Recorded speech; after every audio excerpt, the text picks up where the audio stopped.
What's going on, everyone, and welcome back to Rap Nexus. Today we're diving into an updated detailed look at Eminem's cancelled album, King Mathers. This video isn't just a part 2, it's a complete refresh with deeper insights into why King Mathers never dropped and what it could have meant for Eminem's career. If you missed the first video, be sure to check it out for some initial context. For this revised version, we're exploring every facet of this lost project. Hit that subscribe button and help us reach our goal of 1,000 subscribers and help us reach 30 likes on this video. And let's get into King Mathers. Eminem's King Mathers was originally slated for release in early 2008.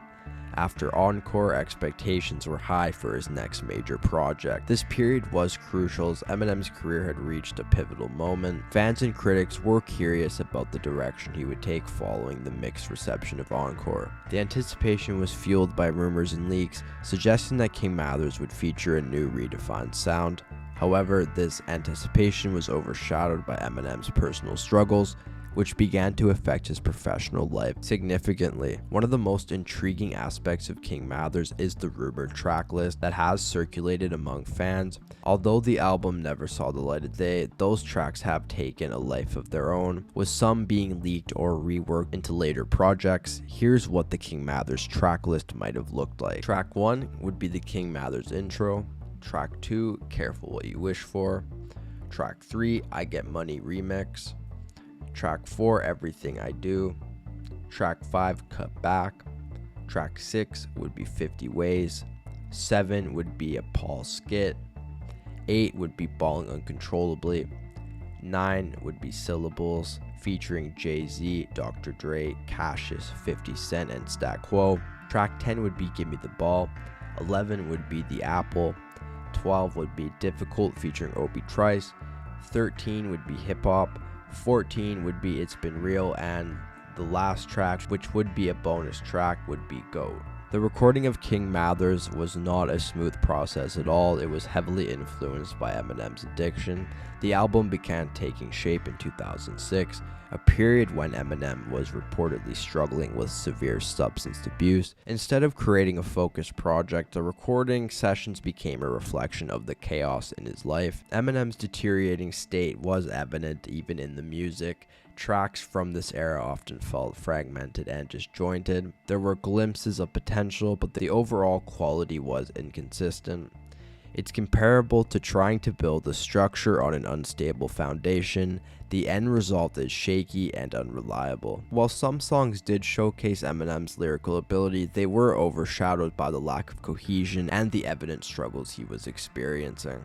The production and songwriting during this time also reflected a lack of direction. Eminem was working through his personal issues while trying to meet expectations, which led to an album that felt like a rough draft rather than a polished finished product. The recordings from this period are a stark contrast to the more refined and focused work seen in his later projects. Several key factors led to the cancellation of King Mathers. The creative direction. Eminem's dissatisfaction with the album's direction played a significant role in its shelving. As he continued to work on his new material, he realized that the King Mathers tracks didn't really align with his evolving artistic vision. The album was struggling to find its place in a rapidly changing music landscape. Eminem's battle with addiction was a major barrier. His substance abuse not only affected his health, but also impaired his creative abilities. This was a time when he should have been focusing on recovery rather than trying to finish an album. The impact of his addiction was apparent in his work. Releasing the album could have been detrimental to his career and well-being. And as Eminem's career progressed, he chose to focus on other projects. The release of Relapse in 2009 and Recovery later on kind of took over his focus over King Mathers. These new projects allowed Eminem to channel his recovery and growth into music that better represented his artistic and personal progress. Eminem's growth as an artist meant that King Mathers no longer met his standards. The project, once intended to be a significant release, was eventually viewed as a relic of a different period. Eminem's decision to focus on new music that reflected his evolution rather than releasing outdated material was a crucial factor in the album's cancellation. Had King Mathers had been released, there could have been significant repercussions. The album, reflecting Eminem's struggles with addiction, might have faced severe criticism and potentially damaged his career. The pressure of promoting and touring the album during this turbulent time could have exacerbated his personal issues and led to a career downturn. Eminem himself has discussed this near-death experience due to his addiction, and a tour supporting King Mathers might have further compromised his health. Even though King Mathers was never released, there's still hope for its material. Eminem could potentially revisit the unreleased tracks in the future.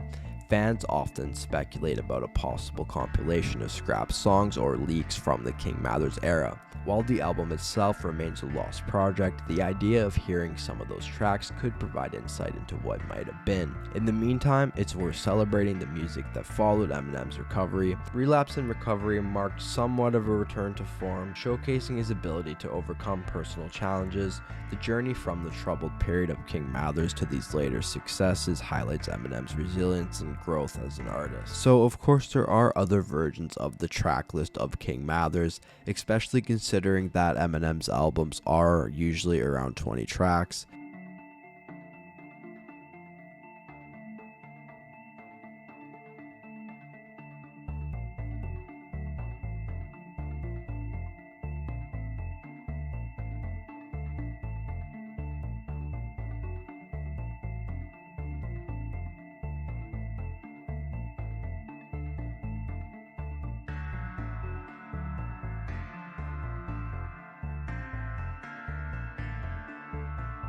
Eminem was in a tumultuous period of his life where his passion for music seemed to wane, and his songs often felt lifeless and uninspired. The subjects he explored were often standard themes found in mainstream rap at the time. Now that we have the track list, let's delve into what each song is truly about and explore the depth and context behind them. King Mathers' intro. So the intro sets the stage for what was meant to be Eminem's ambitious project, reflecting his state of mind and intentions for the album. I Get Money freestyle features Eminem's freestyle over 50 Cent's hit I Get Money. It showcases his bravado and his struggle while being judged based on his race in the rap industry. The track also transitions into the next song, Bootleggers, a public service announcement-like track addressing issues with bootleggers and unauthorized leaks, while humorously calling out those who pirated his music. Everything I Do is an introspective track where Eminem reflects on his career, his legacy, and the state of the rap game, and provides insight into his thoughts during this period. Cutback features Eminem discussing his reduction in lyrical output and his plans to regain his previous progress in rapping. It reflects his struggle with maintaining his energy and creativity. 50 Ways is a controversial track where Eminem raps about his tumultuous relationship with his ex-wife Kim. It includes graphic details and references to past songs like 97 Bonnie and Clyde, using a sample from Paul Simon's 50 Ways to Leave Your Lover. Paul's Skit is a humorous skit featuring Paul Rosenberg, Eminem's manager, likely providing comic relief and a break from the intensity and the dark themes of the album. Who Want It was a collaboration with Trick Trick that likely features braggadocious lyrics and a confrontational tone, highlighting Eminem's willingness to engage with rivals. And Syllables is a powerful track with multiple high-profile features, tackling the oversimplification of music and emphasizing lyrical complexity. The song was initially leaked, and it's notable for its star-studded lineup. I'll Hurt You, a track with Busta Rhymes that likely features aggressive and confrontational lyrics reflecting the intense nature of the period and Eminem's frustration with certain issues in the rap world. Balling Uncontrollably is just obviously a joke track that probably wouldn't have made the final album at all. It just sounds like Eminem is messing around on this one. The hook's definitely repetitive. Give Me the Ball is an assertive track where Eminem demands his rightful place in the rap game, showcasing his confidence and drive. M Calls Dre is another skit featuring a fictional or humorous phone call between Eminem and Dr. Dre, adding a lighter element to the album. The Apple was recorded a few years after the release of Encore and the Greatest Hits compilation, sometime before Proof died and shortly after the re-up was released. Emulate featuring Obi Trice was a song recorded sometime between Encore and the re-up. Difficult is a track that explores the challenges and personal difficulties Eminem faced, providing a raw and honest look at his struggle. Memory Skit is a skit that reflects on past experiences and memories, potentially offering insight into Eminem's potential life and career. Pop Shop Freestyle would have been a freestyle that showcases Eminem's lyrical skill, adding a dynamic element to the album. It's Been Real outro features a slowed down version of the When I'm Gone instrumental, and it was supposed to be Eminem's retirement track, and the outro would have been a bonus track where Eminem asserts his status as one of the greatest of all time, recorded during a tumultuous period but showcasing his undiminished confidence and talent. Imagine if, during the deep silence following Encore, Eminem decided to drop King Mathers. This album would have offered a glimpse into the mind of a rapper in turmoil. It would have served as a dark reflection of his own state of mind. Tracks like Syllables critiquing the dumbing down of hip-hop and It's Been Real outro potentially serving as a farewell letter to the rap game. The album might have been seen as a stark departure from the raw intensity of his earlier work, revealing an artist grappling with personal demons, loss, and a deep sense of burnout. King Mathers could have been the sound of Eminem running on fumes, producing music that, while still technically skilled, lacked the passion and purpose that once defined his craft. Rather than a triumphant comeback, the album could have marked the closing chapter of a legendary career that was losing its way, leaving fans and critics alike to wonder if Eminem had anything left to say. Instead of reigniting his career, King Mathers might have deepened the hiatus that followed Encore, cementing a period of uncertainty and introspection before his eventual return to form. Eminem has talked about the song Beautiful in the past, like a song that he doesn't really like to look back at because it reminds him of the dark place he was in. King Mathers kinda would have been an album full of songs like that, something Eminem probably would not have wanted to look back at all. It does kinda make sense of why this album never released and why it will remain a lost album.